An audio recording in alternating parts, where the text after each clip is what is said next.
a China também tem uma visão de longo prazo. E quando eu estive em Pequim, eu perguntei, vocês se preocupam? E eles falaram assim, você acha que o Bolsonaro vai governar por 20, 30 anos? Eu falei, olha, eu acho que não. Então ele falou, então tá bom, então a gente não vai mudar a nossa previsão da relação com o Brasil, que é fundamental. Para eles, o Brasil é muito mais importante e eu posso dizer, olha, eu viajo com frequência para Pequim e para Washington. Em Pequim, o Brasil é muito mais importante.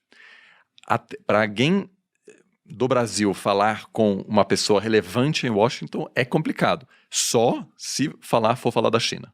Aí sim, abrem-se as portas.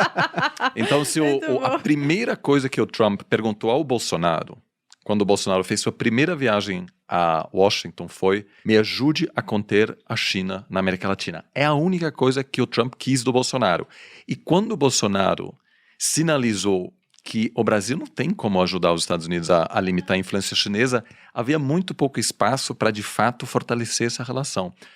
As exportações brasileiras para a China são mais do que o dobro das exportações do Brasil para os Estados Unidos, né? É mais de um quarto de todas as exportações brasileiras, então um ator fundamental, isso só vai crescer. E aquele plano inicial de substituir a China e novamente ter os Estados Unidos como principal parceiro comercial é inviável, porque os Estados Unidos competem com o Brasil para ter acesso ao mercado chinês, né? Os Estados Unidos também produz soja e nenhum presidente americano vai permitir que a soja brasileira entre no mercado americano, porque lá também há produtores de soja. Agora, eu queria só fazer um comentário sobre como investidores devem pensar sobre o cenário atual. Eu acho que há algumas questões que a gente pode levar em consideração que nos ajudam, que podem ajudar o investidor a evitar surpresas ruins. O primeiro o governo chinês não gosta de estrelas fora do governo chinês. A grande estrela é Xi Jinping.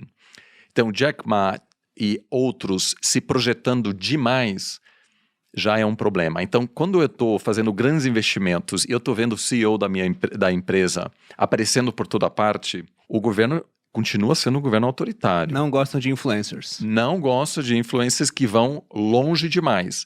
Então, agora, nas últimas entrevistas, a gente poder, sempre né? acompanha... Eles sabem que isso é poder. Porque se você tem o pesadelo de um governo chinês seria alguém como Mark Zuckerberg, que tem uma capacidade de pautar agenda que o governo não controla.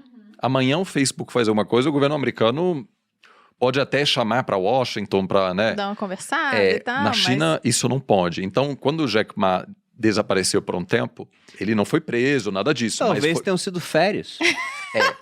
Mas foi para, olha... No spa, né? Ele ficou um pouco mais magro e tal. A outra coisa que é fundamental é que a China se preocupa com a estabilidade social, que é fundamental. Porque o crescimento também gera desafios. Vamos lembrar que no Brasil, as manifestações de 2013 aconteceram em parte porque cresceram muito as expectativas. O Brasil tinha passado por anos de crescimento e as pessoas, de repente, queriam um governo melhor, serviços públicos melhores. Na China, essa situação acontece há 4 décadas. As pessoas têm muitas expectativas. Então, o governo quer estabilizar. Então, por que fechou, por exemplo, as empresas de educação? Porque estava começando a haver preocupação social, tensão social, porque o custo de educar o filho era tão alto, e às vezes mesmo gastando milhares de dólares, você não conseguia colocar ele na faculdade, na melhor faculdade. Então, a China quis democratizar esse mercado, e o mesmo para games, por exemplo. Agora, a obrigação é que, a não ser que o usuário tenha 18 anos, o chinês só pode usar games, porque acho que são 3 horas por dia. Uma coisa boa, tá vendo? Uma coisa boa. O governo definiu o que você pode fazer com o seu tempo? Os pais não estão conseguindo, é isso? Eu sou socialista. Por favor, continue. Então, é importante acompanhar um pouco para sentir qual empresa corre o risco de sofrer uma intervenção. E aí é importante que os chefes também falem sobre redução de desigualdade, etc. E agora todo mundo levou um susto e baixou a bola um pouco, começa a tirar foto com oficiais de governo, diz que a gente precisa investir naquela província onde ainda há alguma pobreza. E alguns CEOs foram longe demais, e eu acho que é uma boa maneira da gente definir quais outras empresas podem sofrer uma intervenção. Isso é muito interessante, mas eu gostei do seu comentário sobre a parte de educação. Você acha que a intervenção na educação veio apenas por conta do custo da educação que era mais alto? Ou o governo chinês estava observando que talvez estivesse perdendo o controle do setor da educação? Porque se você perde o controle do que é ensinado para o jovem, né, daqui a pouco esse cara para de acreditar naquilo que o partido acha que é interessante que ele acredite. Eu acho que foi isso um pouco, mas o fator principal é que pesquisas mostraram um descontentamento com um excesso de competitividade, assim, havia muito, e eu inclusive falo com alguns colegas que, bom, todo mundo só tem um filho, né, agora mudou, mas vai ser difícil porque toda a estrutura, toda a cultura... É tudo feito para isso. É tudo feito, os apartamentos, né, vamos dizer, os quartos de hotel, é tudo feito para 3 pessoas. Então, a pessoa com 2 filhos já não se enquadra muito bem. E então, o custo para mesmo financiar uma pessoa, e é realmente, os meus alunos reclamam, falam, professor, eu estou estudando muito, etc.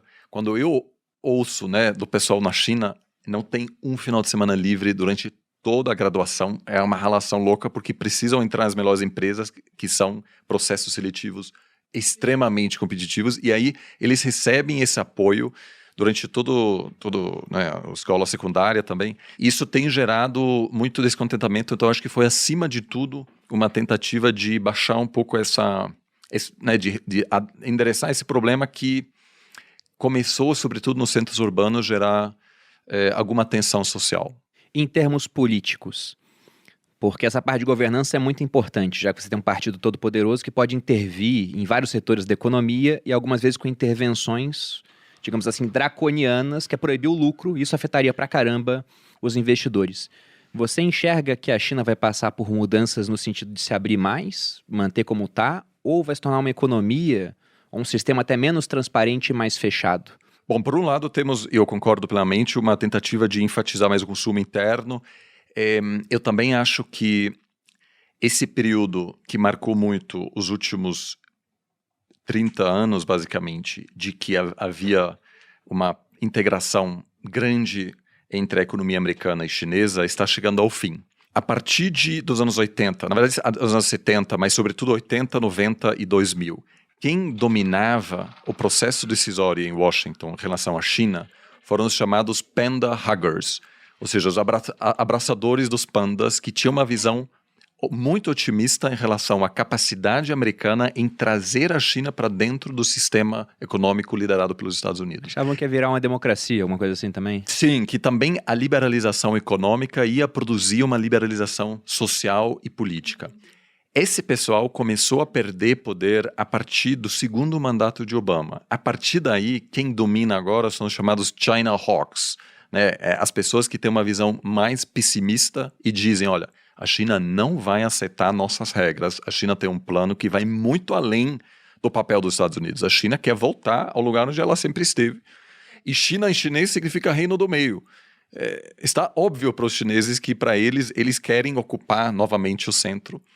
E que aos poucos agora os panderhuggers estão todos marginalizados, e quem domina são pessoas que dizem, a gente precisa conter a China, a gente precisa destruir a Huawei, o que os Estados Unidos estão tentando fazer, e pode ainda dar certo. A Huawei, fornecedora de peças fundamentais para a construção de 5G, está com problemas graves.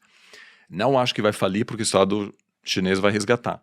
Mas a tensão entre as maiores 2 economias do mundo vai aumentar, e isso vai ter um impacto sobre a economia global e pode, me parece, afetar a relação entre os dois. Agora, não acho que a economia chinesa vai se fechar, inclusive a China acabou de pedir adesão ao maior acordo comercial do mundo, que é a parceria transpacífica, que inicialmente foi criada para conter a China pelos Estados Unidos. Aí o Trump, no primeiro dia de governo, retirou os Estados Unidos. E agora a China está no processo de se abrir. Eu não acho que a China vai se fechar porque, diferentemente dos países ocidentais, a população chinesa não é contra o comércio. Não tem um movimento anti-globalização ainda na China. Então eu acho que a princípio que vai se manter bastante aberta.